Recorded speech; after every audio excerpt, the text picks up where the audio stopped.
A cold night, a newborn wrapped in a hospital blanket, a locked door, and a mother standing on the street with nothing but a plastic bag of clothes and a baby she didn't know how to feed. That was me. That was the night I stopped believing in people and the night that proved me completely wrong. If you are watching this right now, I need you to stay with me until the very end, because this is not a story about being rescued. This is not a fairy tale. This is a story about a woman who hit the lowest floor a human being can hit and then built a staircase out of it with her bare hands. And somewhere in the middle of all that pain, the universe sent someone who whispered my name in a way that shook me to my soul. If this is your first time here, welcome. And if you have ever felt like life threw you out like you meant nothing, this one is for you. Hit that subscribe button because the stories we tell on this channel are the ones the world forgets to tell. Now let me take you back to where this all began. I want you to picture a small apartment, 2 rooms, a window that faced a brick wall, a second-hand sofa, and a kitchen that smelt like cumin and old wood. That was our home, mine and Darius's, and I loved every single inch of it. Darius and I had been together for 3 years before I found out I was pregnant. I was 26, he was 29.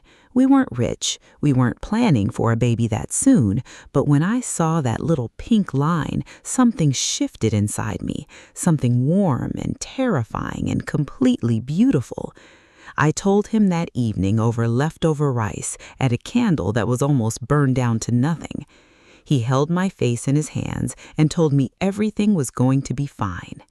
I believed him. That was my first mistake. Not trusting him, but trusting that his words would hold when the weight of real life came pressing down.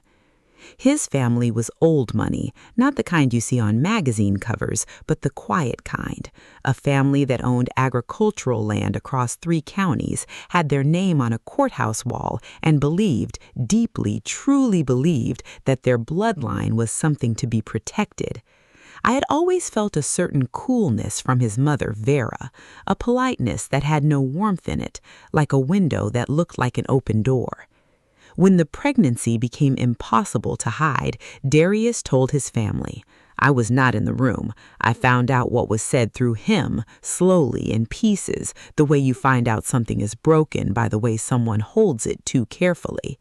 His mother had called me a distraction. His father had used a word I will not repeat, and somewhere in that conversation, Darius had not said enough to stop them.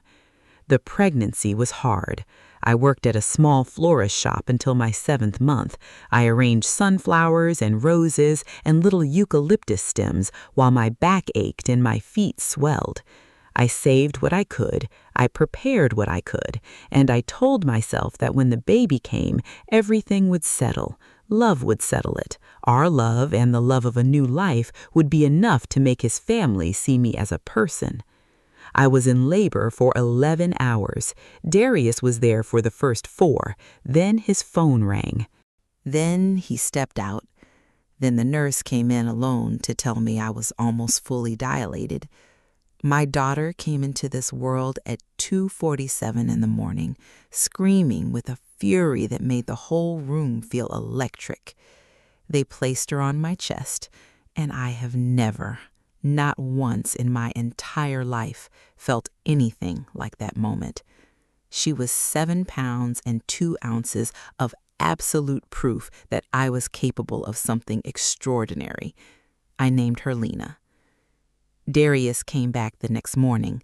He held her, he took photographs, he kissed my forehead, and 2 days later, when the hospital discharged me, he drove me not to our apartment, but to his family's estate. I thought it was a surprise. I thought maybe his family had come around. I walked in with Lena against my chest and a heart full of something close to hope. Vera was waiting in the front hall, not with open arms, with papers. She told me, calmly, the way someone tells you the weather, that Darius had agreed it was best if I found alternative arrangements, that the family would provide a one-time payment for my cooperation, that their son had responsibilities that extended beyond our relationship, that this was not personal, that this was simply how things had to be. I looked at Darius. He was standing 3 feet behind his mother. He did not look at me, not at me, not at Lena. He looked at the floor, like a man who had already made his decision a long time ago and was only now letting me catch up. I did not cry. I did not scream. I picked up my plastic bag of clothes, held my 2-day-old daughter against my body, and I walked out of that door. It was November, and it was cold. I sat on a bench outside a petrol station that first night. A woman walking her dog stopped and gave me a bottle of water and a cereal bar from her coat pocket. She didn't ask questions. She just looked at Lena and then looked at me and said, "You're stronger than you think." I didn't believe her, but I didn't forget it. I found a women's shelter that night through a number on a public notice board near the petrol station. It was crowded, and it smelled like disinfectant and instant noodles. There were 12 women in the same room, each one carrying a story heavier than the next. No one asked me why I was there. That was the one mercy of that place. No one made you explain your wound to prove it was real. The first 2 weeks were survival in its most basic form. Lena got a cough in week 3, and I spent an entire night convinced I was going to lose her. The free clinic 2 blocks away had a nurse named Patricia who had the kind of tired kindness that only comes from years of caring for people who have nothing. She checked Lena twice a week without me even asking. She is one of the people I still think about when I count the ones who quietly saved my life. I started doing whatever work I could find, cleaning, laundry runs for other shelter residents, folding flyers for a local shop, small things, invisible things, but every coin I made, I kept. I made a list every night, what I had, what I needed, what the next step could possibly be. I gave myself small targets, because big dreams felt dangerous in that season. And then one morning, pinned to the shelter's community board between a housing voucher flyer and a lost cat notice, I saw it. A small, slightly crumpled piece of paper from a woman named Ruth looking for an early morning kitchen helper at her bakery. No experience required, just reliability and 2 working hands. I showed up the next morning at 4:45 with Lena strapped to my chest in a borrowed carrier. Ruth opened the back door, looked at me, looked at the baby, looked back at me and said, "You're 20 minutes early. I like that." And she let me in. That bakery became my entire world for the next 8 months. I swept floors, I washed trays, I learned how to proof dough and temper chocolate and pipe icing in cold air without it breaking. I worked before the sun came up, and I learned more in that kitchen than I ever learned in any classroom. Ruth was not soft. She didn't compliment easily, but she was fair in a way that felt like solid ground after months of quicksand. One morning, I came in and made a batch of cardamom and honey loaves from a recipe my grandmother used to make in her tiny kitchen back when I was a child. I hadn't planned to. My hands just knew what to do. Ruth tasted a slice, said nothing for a long moment, and then walked to the front counter and put 3 loaves in the display window with a handwritten card. How special. Ask for the morning baker's loaf. By the end of that week, people were coming in and asking for it by name, not by the card, by my name, my actual name. Word had quietly traveled. But nothing good in my life at that point seemed to last long before a wall appeared at the end of it. The building owner decided not to renew the lease. Ruth had 2 months left and no money to relocate. My job, my routine, my reason for getting up before dawn, all of it was going to disappear. I sat in that kitchen after closing one night, Lena asleep in her little portable cot in the corner, flour on my hands, and I wrote. I don't know why I wrote. I think sometimes pain has to go somewhere, and that night it went into words. I wrote about being thrown out, about the bench outside the petrol station, about Ruth and the cardamom loaves, about Lena's laugh, which by then sounded like the best thing I had ever heard in my life. I wrote about what it felt like to build something small and beautiful and then watch it get taken from you by someone who barely noticed it existed. I posted it online at midnight, just like that. No strategy, no plan, just honesty. I woke up to my phone burning with notifications, 12,000 shares overnight, comments from strangers who had cried reading it, a journalist who wanted to run a piece, a woman in another city who said she had printed it out and put it on her fridge, and buried somewhere in all of that noise, a single private message from a name I had never heard before, Edmund Voss. I had to search the name, and when I did, my stomach dropped. Edmund Voss was a self-made billionaire who had built one of the largest independent food and agriculture companies in the country, the kind of man whose name appeared on the covers of industry magazines. Who had started with a roadside food stall at 19, and through 30 years of relentless work had turned it into something that fed entire regions. He was known for two things: his silence and his instinct. He rarely spoke publicly, but when he moved, the industry paid attention. His message was 4 sentences long. I read your letter 3 times. I am not interested in your story for publicity. I am interested in your mind and what you built in that kitchen. If you are open to a conversation, I will come to you. I stared at that message for 40 minutes. I thought it was a joke. I thought someone had made a fake account. I almost didn't reply. But some voice that sounded like the nurse at the free clinic and Ruth and the woman with the dog at the petrol station told me to answer. We met at a small coffee shop near the shelter. He was already there when I arrived, sitting at a corner table with a plain cup of tea and no entourage, no assistant, no bodyguard, just a man in his 60s with weathered hands and eyes that had seen a great deal and were not pretending otherwise. He asked me about the bread before he asked me about anything else. He wanted to know the recipe, the process, the way customers responded. He asked about Ruth's bakery, the operations, the margins, the footfall. He asked questions that told me he already understood the food business from the ground up because he had lived it from the ground up. And then he said something I have carried with me every single day since. I didn't come to give you money. I came to offer you a partnership. There's a difference. Money runs out. Partnership builds.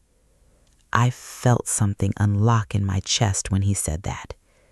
As we stood to leave, he paused, and then he said my name, not my full name, my childhood name, the short version that only my mother had ever used, pronounced in exactly the way she used to say it when she called me in from playing outside as a little girl. I stopped breathing. I turned and asked him how he knew that name. He reached into his jacket and placed a photograph on the table. It was old, slightly faded, the color a little too warm the way old photographs get. And in that photograph, standing beside a younger version of Edmund Voss outside a building I didn't recognize, was my mother. She had worked for his family for 2 years before I was born. She had passed when I was 14. He had not known who I was when he first read my letter. It was my last name that triggered a memory, and when he found the photograph and confirmed it, he said he felt something that he didn't have a word for. I did have a word for it. It was fate, the kind that doesn't announce itself, the kind that works quietly behind everything while you are busy surviving. Edmund Voss did not write me a check. He did something harder and more valuable. He introduced me to the right people, co-signed a commercial kitchen lease, and sat across from me every 2 weeks for 6 months while we built a business plan from scratch. He pushed back when I was too cautious and slowed me down when I moved too fast. He treated me like someone worth investing in, not because of my story, but because of what he saw when he watched me think. I launched my brand 11 months after that coffee shop meeting. I called it Lena and Morning because every good thing in my life had started before the sun came up, and every good thing had come back to her. We started with 4 products: the cardamom and honey loaf, a slow fermented sourdough, a spiced date pastry from another of my grandmother's recipes, and a simple, honest breakfast roll that Ruth helped me perfect in the last weeks before her bakery closed. Within the first year, Lena and Morning was in 42 stores, not because we had a huge marketing budget, because the food was real and people could taste the difference. Ruth became my first employee. She ran the production floor with the same iron reliability she had run her own bakery, except now she had better equipment and a team that actually got paid what they deserved. Watching her walk into that commercial kitchen on the first morning of official operations was one of the moments I will hold on to until I am very old. Patricia, the nurse who had checked on Lena twice a week in those early shelter months, came to our first proper product launch. She stood in the back of the room with a cup of tea and cried the whole way through my speech. I had to stop talking for a second when I saw her. I went back to the shelter 6 months after the launch, not as a resident, as someone who wanted to fund a program for mothers with newborns in crisis, covering the first 90 days, a safe room, a nurse visit, a meal that was actually warm, the things that had quietly kept me alive when I had nothing else. A letter arrived from Darius's family around that time. I recognized the handwriting on the envelope. I held it for a moment, and then I put it in a drawer. I didn't feel anger when I held it. I didn't feel satisfaction either. I just felt very, very clear about who I was and who I was no longer waiting for permission to be. Lena turned 2 the month the brand hit its first major revenue milestone. She sat at the center of a table covered in flour and icing and cardamom dusted everything, completely delighted with the entire mess of it. I looked at her and thought about that bench outside the petrol station, about holding her in the cold with nothing but a plastic bag and a silent promise. I had kept that promise. If you have made it to the end of this story, I want you to sit with one thing, not the billionaire, not the business, not the numbers. I want you to sit with that night on the bench, because that night was not the end. It just looked exactly like one. Your worst night is not your last night. Sometimes the person who throws you out is only making room for everything you were always meant to build. If this story moved you, please hit the like button right now. It takes 1 second, and it helps this story reach someone who might need it tonight. Subscribe if you want more stories like this one, because we are just getting started. Share this with someone who is in their bench moment right now, who is sitting in the cold thinking it is over. Tell them it is not. I will see you in the next one.